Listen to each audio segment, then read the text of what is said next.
আসসালামু আলাইকুম। ৩ ঘন্টা কোদাল কোবায়া পানি টাইনা আইনা এরকম একটা জায়গা রেডি করছি। কিভাবে করছি চলেন আপনাদেরকে দেখাই।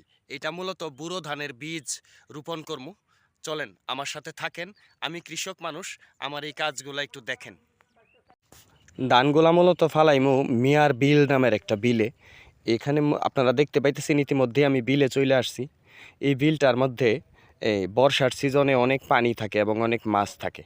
আর যখন পানি থাকে না, পানি শুকায় যায়, তখন এই বিলটার মধ্যে আপনার এই মানুষে এই বুড়ো ধানের বীজ আবাদ করে। তখন এখান থেকে জ্বালা তুইলা নিয়ে ক্ষেতের মধ্যে রোপণ করে। তো এটা সবাই এখানে ফালাইতে পারে, সমস্যা নেই, হালকা কিছু টাকা দিলেই হয়। আর যারা জমিন এখানে আছে তারা তো অবশ্য কোনো সমস্যা হয় না। আমাদের মূলত এখানে কোনো জমিন নাই।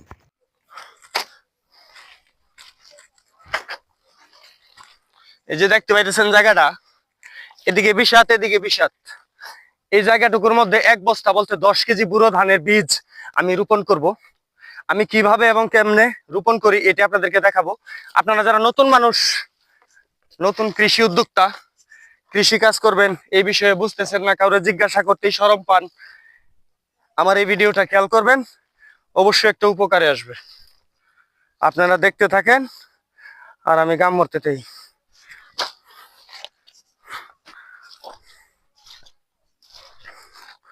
আগে ময়লাগুলা পরিষ্কার করে নিতে হইব, বুঝছেন দাদা ভাইরা। দেখছেন এটা কিন্তু একটা বিল। এই বিলটার মাঝে বর্ষার সিজনে মাছ থাকে।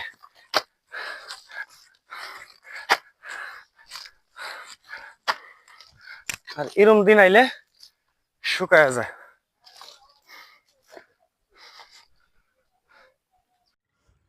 অনেক কষ্ট কইরা এই জায়গাটা রেডি করছি।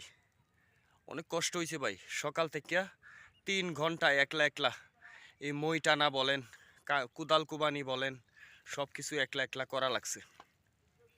দেখেন ভিডিও করবো না কাম করবো ভাই, তবুও ভাই মনটা অনেক চায় আপনাদের সাথে কথা বলি, আপনার লগে আমার মনের দুঃখগুলা শেয়ার করি ভাই। ভাই একটা লাইক আর একটা কমেন্ট আমাকে কইরা যাবেন ভাই। আপনার একটা লাইক আর একটা কমেন্টে ভাই আমার অনেক অনেক উপকার হইব ভাই। আমি গরিবের সন্তান ভাই, আমি কৃষক মানুষ, আমি খেতে খামারে কাজ করি।